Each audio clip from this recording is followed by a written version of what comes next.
Welcome to the NewsHour. Israel, Gaza, and much of the world are reacting to a decision by Israel's security cabinet to take control of Gaza City. The move comes nearly 2 years into the war sparked by Hamas's attack on Israel, a conflict that has killed more than 60,000 Palestinians, leveled large parts of the territory, and left starvation rampant across the Strip. President Trump has not commented on today's announcement, but it drew swift condemnation from the UK, Saudi Arabia, Germany, and others, and sparked protests inside Israel. Stephanie Tsai begins our coverage. Outside of the defense minister's home today, family and friends of Israeli hostages gathered in protest.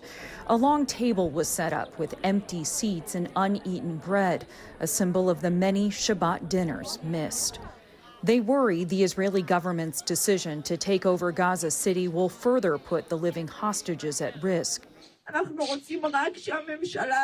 We just want this government to listen to us, to listen to the families, to listen to the people who demand returning everybody. Until they return, our table cannot be full. At the UN, there was clear condemnation, including warnings about how the decision would affect Palestinians.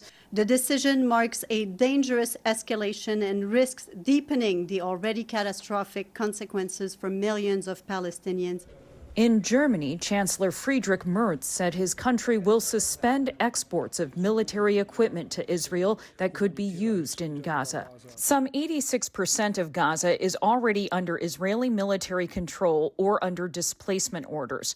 Most of the enclave's 2 million people live in Gaza City, Deir al-Balah, and in tent camps in the Mawasi area along the coast. Experts warn a takeover of Gaza City would squeeze the population into an even tighter area and further complicate the distribution of aid. Ahead of the Security Cabinet meeting yesterday, Israeli Prime Minister Benjamin Netanyahu told Fox News that he wants to take over the whole Strip. Will Israel take control of all of Gaza? We intend to. Netanyahu followed up in a post on X today, writing, "We are not going to occupy Gaza. We are going to free Gaza from Hamas. Gaza will be demilitarized, and a peaceful civilian administration will be established." On the ground in Gaza City today, people cleaned up after an Israeli strike overnight, followed by evacuation orders from Israel this morning. Why do you want to do a ground invasion? Where? I want to understand. There is nothing left that you did not wipe out already. There is nothing left. Many in Gaza City are taking shelter in tent camps after they were displaced from other areas within the Strip, including Sabrine Naem and her family. Where should we go? We are 21 people.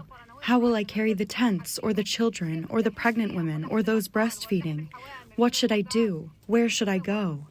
Meantime, food security experts continue to warn of famine in the territory.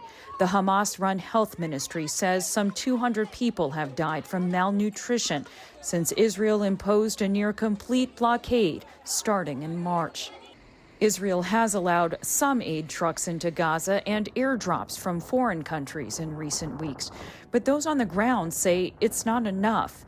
Meanwhile, Egypt and Qatar are reportedly working on a framework for a deal to permanently stop the fighting and release all the hostages at once.